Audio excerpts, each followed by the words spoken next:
Mental, Freddy Chou. Alors là, j'aime bien parce que c'est de la matière au travail. Ah oui, t'as en minimum de temps apporter un maximum d'informations en corrélation avec ce que tu as déjà compris de ce que tu vis, Freddy Chou. Donc ça, c'est un travail cérébral que j'aime beaucoup. On a une sorte de similitude de mental, c'est-à-dire arborescent. Ah oui, ça s'arrête jamais. Mais c'est vrai que ça peut être un piège. Donc j'accepte aujourd'hui de jouer le rôle de lumière, si tu veux, pour toi sur ce chemin un peu, qui, à mon avis, est de plus en plus clair. Ça veut dire que tu as pris le temps nécessaire pour dépasser tes peurs, pour dépasser un peu ce qui avait été dit à ton sujet, parce que tu as eu quand même le dos assez large, et que maintenant tu profites un peu de cette liberté que tu t'es autorisée, parce que tu as fait le nécessaire pour obtenir cette liberté. Après, il faudrait peut-être pas cramer cette liberté au contact de quelqu'un qui risque peut-être de te vampiriser une fois de plus. Donc sois vraiment vigilante, si je peux me permettre. Donc donne-moi un chiffre, s'il te plaît, entre 1 et 9. Donc c'est garder une position d'observatrice pour appréhender. Encore une fois, là, tu as tout à fait les outils. En plus, tu as un mental qui est quand même très performant. Il faut juste le mettre à sa place et le faire travailler dans le bon sens, c'est-à-dire dans les intentions, dans ce qui est nécessaire pour être accomplie et heureuse, et sans que ça passe par la vie de quelqu'un. C'est ça que tu construis en ce moment, c'est ton indépendance. Il y a une vraie belle direction d'indépendance avec ta lumière, parce que je pense que tu as besoin de personne pour briller. Tu t'es débarrassé de ton dos, tu as fait le nécessaire pour assumer pleinement tes envies sans être dans la dépendance de qui que ce soit. Là,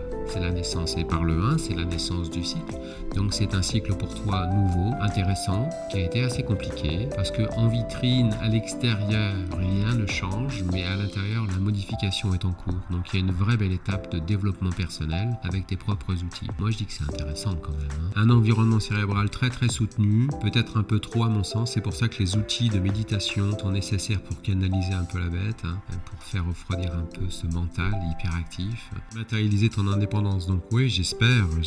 On te dit aussi, ça c'est la conscience de qui on est. Donc ça c'est une belle carte de protection spirituelle. Ça c'est ta conscience augmentée, ta lucidité, qui permet maintenant de localiser les sources négatives qui t'entourent par rapport à la vibration que tu as. L'avantage de cette carte-là, tu vois, c'est que le personnage en étude, en introspection est protégé intégralement avec ses convictions spirituelles ou religieuses, peu importe. En tout cas, la personne avec qui tu dois être en plus en accord, c'est toi-même. Sur ta confiance, en tout cas maintenant, tu as localisé les sources négatives, donc c'est pas la peine d'aller au combat. Qui peut te poser préjudice, c'est qu'il y a encore des vibrations de trahison qui sont là. Si elles apparaissent avec cette carte-là, c'est que tu n'es pas encore totalement libéré. Et pourtant, tu fais le nécessaire pour t'éloigner, mais c'est vrai qu'il y a quelque chose qui a été ancré un peu. Alors je ne sais pas si c'est de l'orgueil, de la tristesse, il y a quelque chose qui n'est pas encore totalement passé. C'est sur un chemin d'intégration. Cette carte-là montre que tu vas faire en sorte de te libérer de ce mauvais sentiment qui est à mon sens un peu toxique. Par rapport à tes convictions, je ne suis pas étonné que sur ta route tu rencontres des sources toxiques, parce que c'est ce que malheureusement tu attires par rapport à cette vibration forte qui est un peu plus forte que d'autres. Et je dis pas ça pour flatter ton ego. Je pense qu'il y a un vrai travail à canaliser dans la charge énergétique, dans ce que tu représentes, avec l'esthétique que tu as, que tu travailles, que tu peaufines, que tu mets en valeur. Il y a tout ça, c'est un environnement pas vraiment évident, mais en tout cas, dis-toi que si tu apprends à canaliser cette énergie, ce charisme qui t'appartient, à le révéler quand il est nécessaire et à le camoufler un petit peu quand c'est pas nécessaire, c'est un équilibre énergétique. Dis-toi que tu auras toujours devant toi des gens qui vont pas comprendre qui tu es et qui vont, premier réflexe, envoyer une charge négative, de jalousie, de médisance ou d'incompréhension. Là, on me parle de sentiments, d'émotionnel, mais tout est lié. Tu marches à l'affectif, donc professionnellement, effectivement, si on a un déclenchement par le 6 de coupe qui est les émotions, il y a de fortes chances que tu mettes du cœur à l'ouvrage.